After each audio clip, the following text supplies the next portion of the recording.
Pouh.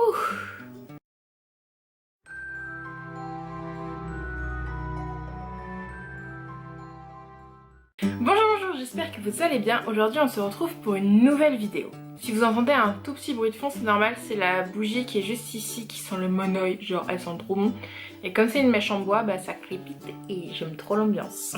Aujourd'hui je vous retrouve pour une sorte de top 5, ouais, je pense que je vais l'appeler top 5 dans le titre. Je vais vous présenter 5 lectures qui sont en fait des livres one shot qui selon moi sont pas assez connus alors qu'ils sont genre merveilleux. Pour le premier, je vais vous présenter le seul poche qui se trouve dans cette vidéo, qui n'est autre que Toi contre moi de Jenny Deham, ici publié aux éditions Pocket. Donc Jenny Deham, c'est peut-être une autrice qui vous dit quelque chose, que c'est celle qui a écrit Je veux vivre, qui est édité aussi chez Pocket, mais qui est édité aussi chez Pocket Jeunesse, qui a été adapté en film avec Dakota Fanning, je crois, et Jeremy Irvine. Et c'est vrai que Je veux vivre est plus connu que Toi contre moi, mais personnellement j'ai lu les deux, j'ai adoré les deux, mais mon coup de cœur va pour Toi contre moi. C'est l'histoire de deux jeunes ados. D'un côté on a Mickey qui vit dans un milieu pas très aisé, et d'un côté on a Hailey qui elle est issue d'une famille beaucoup plus aisée. Et en fait ces deux jeunes vont être amenés à se côtoyer puisqu'en effet la petite sœur de Mickey a été violée. Il semblerait que le violeur soit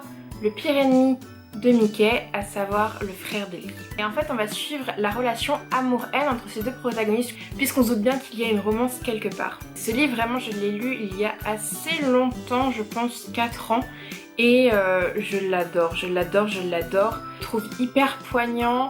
Les différences de milieu entre nos deux protagonistes sont vraiment très bien faites et très bien décrites. Les deux protagonistes sont vraiment exquis, enfin moi j'avais adoré suivre leurs univers à l'époque, leur aventure, et je trouve ce livre vraiment très beau, plein d'espoir, plein de haine aussi, et ça prouve qu'on peut pardonner les gens. Ça prouve aussi qu'il y a de belles relations qui peuvent exister même dans des milieux où c'est très compliqué entre les personnes. Et franchement ce livre est une pure beauté. Si vous avez lu Je vais vivre et si vous l'avez adoré, jetez-vous sur ce livre-ci parce qu'il est vraiment exquis. Ensuite je vais vous parler d'un livre que j'ai vraiment adoré lire l'année dernière et ça faisait longtemps que je voulais le lire. C'est Underground de S.L. Grey, publié aux éditions Fleuve Noir. Donc ce livre c'est un thriller qui se passe dans un futur où il y a un virus qui s'étend sur toute la Terre. Le virus en fait tue tout sur la surface de la Terre, y compris les humains. Et du coup la seule solution pour survivre en attendant que ce virus passe, qu'on trouve une solution pour le faire déguerpir on va dire, la seule solution c'est de vivre dans des bunkers. Et donc on va suivre plusieurs familles dans un bunker. Et en fait un beau jour, ou plutôt un mauvais jour, il va y avoir un meurtre dans ce bunker. Sauf que bah comme personne de l'extérieur peut rentrer, le meurtrier est forcément à l'intérieur. Et du coup suite à ce meurtre, une peur générale s'étend dans le bunker, ce qui est tout à fait normal, et le but c'est de retrouver le meurtrier. Le livre je l'ai vraiment adoré, et ce livre me fait un peu penser au Crime de l'Orient Express d'Agatha Christie, puisque bah il y a un meurtre dans un huis clos, donc Agatha Christie c'est un train, ici c'est un bunker, et du coup le meurtrier est forcément à l'intérieur et c'est juste exquis à lire.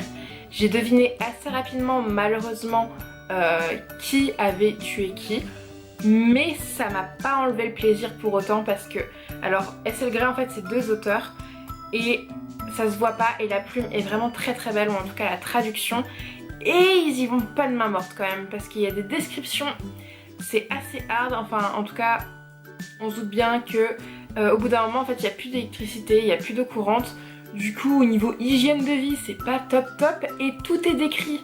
Du coup mieux vaut arrêter de respirer pendant sa lecture parce qu'on a l'impression de sentir des odeurs un petit peu désagréables on va dire. Le livre, son grand avantage c'est d'être immersif, et justement ça passe aussi par ces descriptions un peu pas très sympathiques, mais il est très immersif. On s'attache plus ou moins à tous les personnages, mais il y en a qu'on a envie de foutre un coup de boule, un truc de ouf. Si vous voulez un thriller qui vous tient en haleine et immersif du coup, et bah je vous conseille Underground.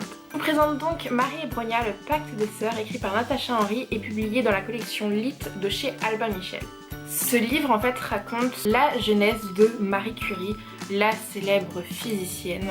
Et autant vous dire que Marie Curie est une femme exceptionnelle qui est en avance sur son temps à l'époque où elle a vécu. C'est une des femmes qui a permis aujourd'hui d'avoir les droits qu'on puisse avoir aujourd'hui, et juste pour ça on peut remercier cette femme.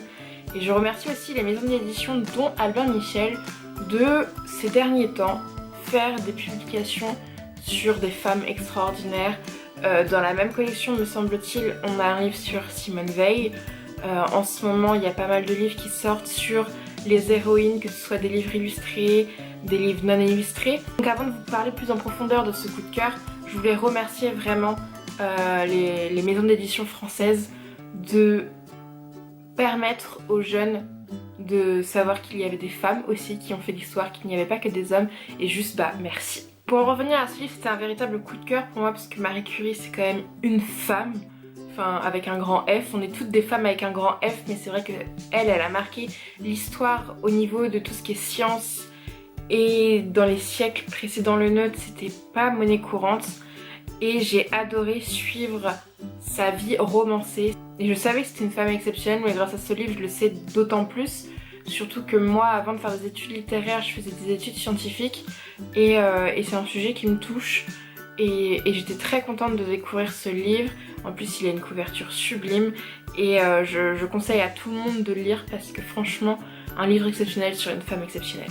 Le prochain livre, c'est un de mes plus gros coups de cœur de l'année 2017 que j'avais lu en début d'année. Il n'est autre que Dans chacun de mes mots de Tamara Irlandstone, publié dans la collection New Way de chez Hugo Roman.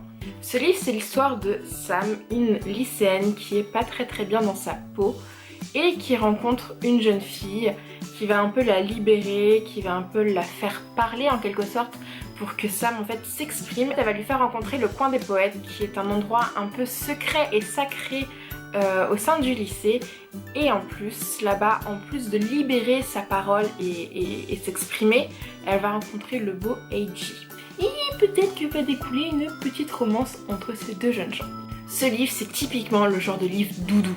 Je sais pas si vous aussi ça le fait, mais ce genre de livre doudou qui vous font du bien en fait, où on a l'impression que c'est un plaid le livre. C'est un livre que tu lis dans un plaid, au coin de la cheminée, tout ça, avec un petit chocolat chaud, mais c'est aussi un livre plaid, un livre pansement qui, quand tu plonges le nez dedans, tu peux que aller mieux, c'est réconfortant, c'est douillet, c'est tout doux, c'est vraiment adorable, mignon sans être niais. Sam est une jeune femme tout à fait admirable, à laquelle il est assez simple de s'identifier en finale et suivre son aventure, sa reconstruction, son évolution, c'était vraiment hyper intéressant.